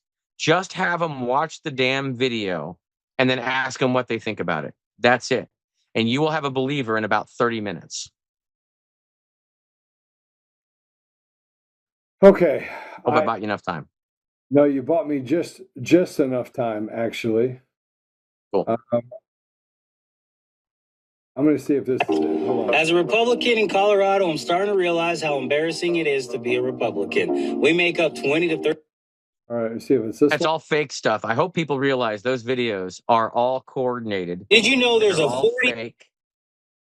And it is kind of funny. It's cute what they're trying to do. I don't know if anyone's actually falling for that stuff anymore, but it is adorable. Okay. No one's embarrassed to be a Republican right now. I guarantee you that. Not a single one. Anyone that claims they're As a embarrassed to be Republican a in Republican Colorado, we right take the now people who are is undecided. Folks to make a better lying to attorney. you. under my house. So what do you Republican under one house and we Oh, is that idiot that sits in his car all the time and gets all emotional? He's actually really good. He's actually really, really, really good. And I'm trying to find the video before it gets taken down. Yeah, keep talking. I'm going to find it real quick. I have to put my collection of videos and the psychological operations that have been run on the American people. I will have to put this all together. Nice collage someday. But watching it since 2020 has been a heck of a lot of fun. Oh, crap. That's my website. What do we got? Hopefully there's good stuff on here. Okay. I can keep talking about it. Yeah. Oh, okay. I know that guy. Okay. Well, if you're not following me on X, you need to follow me, please. Patriot Mark Cook, because I'm going to be dropping a whole lot of stuff here over the next weeks. And I already have dropped a whole lot of bombs anyway. And a lot more is coming as I go through these internal Sequoia documents. And I've been researching this stuff for 5 years, nonstop. I've been county by county by county. I've gone to other states. I've gone to other countries. And I've gained a lot of information and knowledge about how this whole system works and the people involved in all of it. And I'm just going to start putting it all out there because the clock's ticking. We're running out of time. People have to know what's up. And the Overton window has shifted enough now that I think I can now introduce this stuff and people will actually understand it. They're ready for it. They've got an appetite for it. And it's ready to come out. So I'm going to be very excited to start putting it all out. Did you find it yet? I did find it, guys. I sent it over to you in the video. I really want to play this, and listen. Let me explain to you, if I can, really quickly, how I feel about all the things that we're dealing with right now. Okay. Related to Victor Marks specifically, and then we're going to close out. Right? Who propped up Victor Marks? Who brought in this guy, Victor Marks? Who brought him up? I actually don't know. I saw him speak a little bit, and I was like, oh, this guy looks really polished. But that's all I know. Super polished, won't show up to a debate, and tells everyone that he's the candidate to beat. He needs to be the governor. I mean, he is as... I don't even understand I don't understand what's happening. I feel like it's the Pied Piper leading us off a cliff. Right? I hope the machine didn't choose him, and I hope the machine is not behind him. It did, though. It did actually choose him. I'm not gonna. I'll let you say that. I'm not gonna say it yet. People that are behind him it's unbelievable. Look, if Bill Owens gets behind you and this machine gets behind you, and you start actually propping up these influencers everywhere in order to make Victor Marks the actual guy, we got a problem. And Mike Flynn did an endorsement of him, and I'm thinking to myself, and then they have President Trump trying to do an endorsement of him. 80% or more of his Facebook followers it's a sock puppet account. It's got 1.9 million. Really? Wow. Mark, go look at it. You're a tech guy. Okay. Go look at his account. 1.9, he has less than 200,000. It'll probably look a lot like Scott Pressler's account. It's 1.7 million sock puppet account. I mean, they're non-existent. And I was able to examine that. Secondly, his likes are manufactured by a company. Well, there's only two companies that I know. Reputation management. They're manufactured. They're fake. Yep. They're fake. Yep. So what he's doing is trying to make it look like he has all this, go get all these endorsements from all these people. Bro, this is the guy that talked about dragging someone, cutting someone up into pieces at 5 years old and feeding it to the alligators. And at 7 years old was told he could go shoot someone in his backyard, who made up stories, like crazy stories. And he made them up, who came out of nowhere in Colorado to say, okay, I'm going to go be the governor. When people come out of nowhere, it makes me suspect. And I'll tell you what, I contacted every other candidate that I could think of to make sure they understood what happened with Tina Peters. And everyone I contacted reached right back out to me. They called me, they set up a meeting. I went down, I spent hours with a lot of them, going over all of it, going over all the details. They were very interested. They were genuine. But Victor, I can't get a call back from him for some reason. I can't figure it out. I wish he'd call me. Victor, why haven't you called me yet? Why haven't we sat down to go over this stuff? It's really critical. I mean, if you're looking to run for governor of Colorado, you would think you'd want to understand what happened with one of the most important critical issues of Colorado in your campaign, but not even a phone call. It's just, I don't understand it. It's just weird. I think other people might start wondering also. I think that's a good point. And frankly, I think that it's pretty scary. Just the thought of it is pretty scary. I don't get scared very easily. What's that? I don't get scared. I'm done being scared. I was scared back in, first part of like 2020, the last part of 2020, early part of 2021. And now I just don't give a fuck. I'm gonna have to agree with you. Let's go ahead and play this video real quick. So Victor Marks made an agreement. He was going to debate Scott Bottoms and Greg Lopez on Saturday, the 31st. But yeah, he canceled that agreement and decided he's not going to show up. And he left this big chat GPT message basically saying that he doesn't believe in debates and he thinks that they're ridiculous. And so I think that if you can't show up to a debate to prove that you have the temperament to be governor, to prove that you have the knowledge, the wisdom, and everything else that comes with being governor, I believe that you should not be governor. And also, he decided to use his family as a shield as well. Well, listen, if you have so much going on with your family, then you cannot be governor. The thing that a governor needs to do is show up, but also people need to understand that there's no governor in the United States of America that manages less than $4 billion. I care more about our education system. I care more about the increase in taxes. I care more about the infrastructure. I care more about the problems associated with Colorado than having to worry about where on earth is Victor Marks. Do you understand that? If you're voting for Victor Marks, you don't even know what you're voting for because you can't show up to a debate.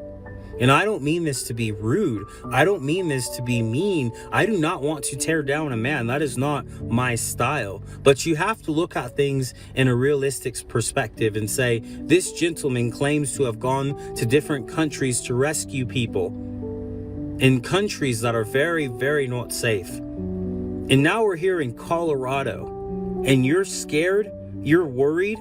You have a bodyguard that carries around a briefcase with a submachine, whatever, crazy weapon, and you're scared? That to me just tells me that you have no idea what you're doing. And that also tells me that, you know what, this is a big red flag. I can't support you. I don't understand why other people would support you. But guess what? If you can't show up to a simple debate, but yet you've gone to all these countries and done all this crazy stuff, there's something seriously wrong. And guess what? To me, that just says you're unfit. You're unfit, you're unset, and this is not a good decision and it's not a good look for you. But more importantly, you're not going to be governor. There's no independent that's going to vote for someone who's inconsistent and is scared to show up to a fight. You think you're going to get the Black and Latino votes to vote for you and you can't even show up to a fight? That's never going to happen. What an amazing, genuine soul. I want to meet that kid. Yeah. Who is that? This is a guy that is an influencer out of Colorado Springs. He's coming up. I'm going to spend a bunch of time with him. But dude, oh my God. We need about 200,000 of him, please. That gives me faith in our youth. In our younger generations, if people have that kind of a vision and heart, very impressed. And he's a very perceptive guy too, and articulate. Yeah. Yeah, I think I saw a video a couple days ago that he did as well. Okay. That's a leader. That's someone I would vote for. I hope he runs for office someday. Yeah, I think you're going to find that more and more people are going to start to move this way, and all the endorsements are not going to save anyone. So I'm concerned because of the Pied Piper mentality and who's behind it. And I know all too well that the same people that are behind this are the same people that have been stealing the voice of the people of Colorado and negotiating on who is supposed to be the voice of reason in Colorado for the last 30 years. It's the same. The Rocky Mountain Heist. Yeah. And now it's Rocky Mountain. If you guys haven't seen the Rocky Mountain Heist, you need to watch it. It's a very important documentary. If you live in Colorado and you have not seen the Rocky Mountain Heist, you need to watch it so you understand how these people think and the lengths that they go to manipulate an entire state. Because they look at the citizens as peons. It's an intelligence operation, is what it is. Absolutely. Yeah, I'm going to continue to push uphill on this, but I think that here's a guy that is going to bypass the assembly process, not going to show up for it, right? Not going to show up. Doesn't have to because he's part of the machine, possibly. I hope he isn't, but he might be. Yeah, absolutely is. Absolutely. I'm trying to give her the benefit of the doubt because I do want him to talk to me, and I want to go over the Tina Peters stuff. And I'll tell you what, if he never does, then that's going to answer the question really quickly. Well, totally 100% machine if he does not pick up the phone and call me. Yeah, I would agree with that. All right. Let's pray it out, yeah? Do it. All right. Father God, thank you for the opportunity to be here today. Thank you for Mark. Thank you for all the hard work that he's done. Thank you for the service that he's put in front of himself and the sacrifices that he has made in order to educate the people around the country. Thank you, Father, for all the people that have given Mark a voice and given him an opportunity to talk to people from their community. And Father, we are grateful for your favor. We're grateful for the restoration that we see occurring. We're grateful for the ability for us to get to the truth and to be relentless with restoring you to our community, to our country, and stopping this evil from just infecting every part of our lives here and even what they're doing in other countries. Father, please help us so we may stay resolute, may stay focused on that restoration, that we may have courage, act in that courage. We may stand shoulder to shoulder, setting aside petty differences and getting to a place where we can actually see truth for what it is. We know that the deceptors are now going to start working inside of our own side and doing things to absolutely destroy all of the progress that we've made. So, Father, I just ask you that you will reveal all of that, all of those people for who they are and what they are. I say these things, Father, humbly in Jesus' name. Amen. All right. Amen. Amen. Thank you, Joe. Thank you, brother. All right, absolutely. Google Podcasts, Apple Podcasts, Spotify, Pandora, iHeartRadio, tune in and more. Go over, give us a 5-star review. If you're on Rumble, go ahead and share us. You're the ambassadors of truth. You're the ones that actually hold all the cards. So, I look forward to it. Yep. All right.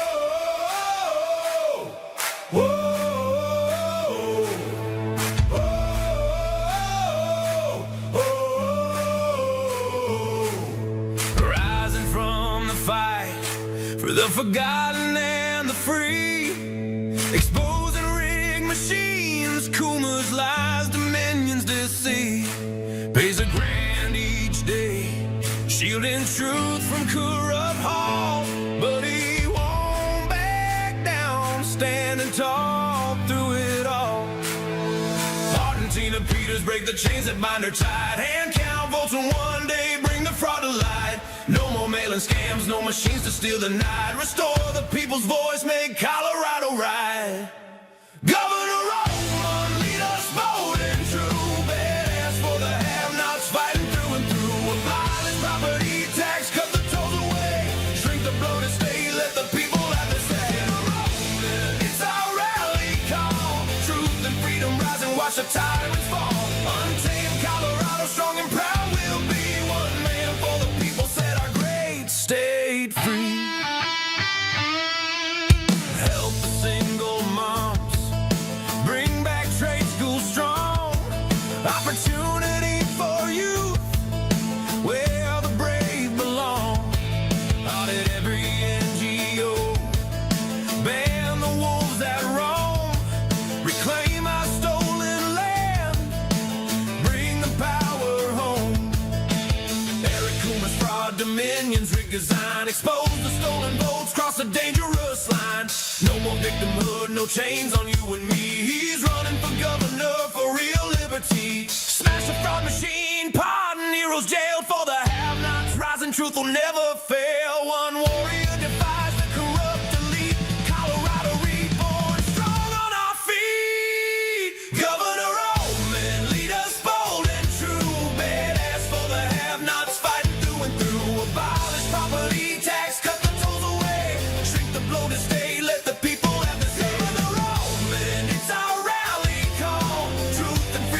and watch the tyrants fall. Untamed Colorado, strong and proud, we'll be one man for the people, set our great state free.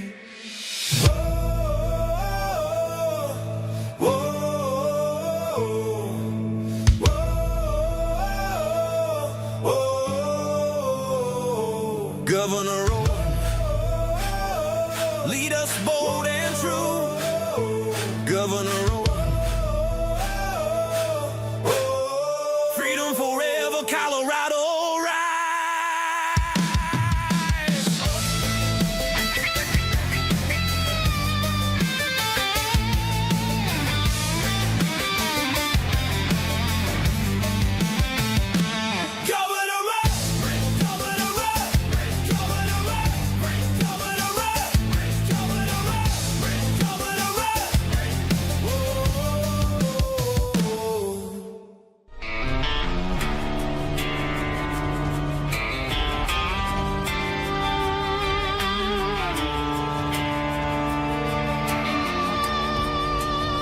Rise up untamed, in the heart of the fire where the wild ones roam. Joe Oltmann's calling, bringing truth back home. From conservative daily to this untamed fire, we shatter the silence, lifting spirits higher. No chains can hold us, no lies can prevail. Authentic and fearless on this rugged trail.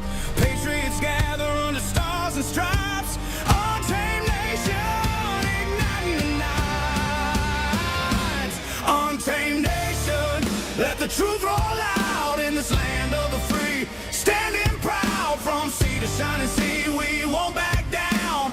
Catch the fire, wear the crown. Untamed nation, it's our battle song, motivating hearts where the brave belong. Yeah, untamed and wild, forever strong. Play it again all night long.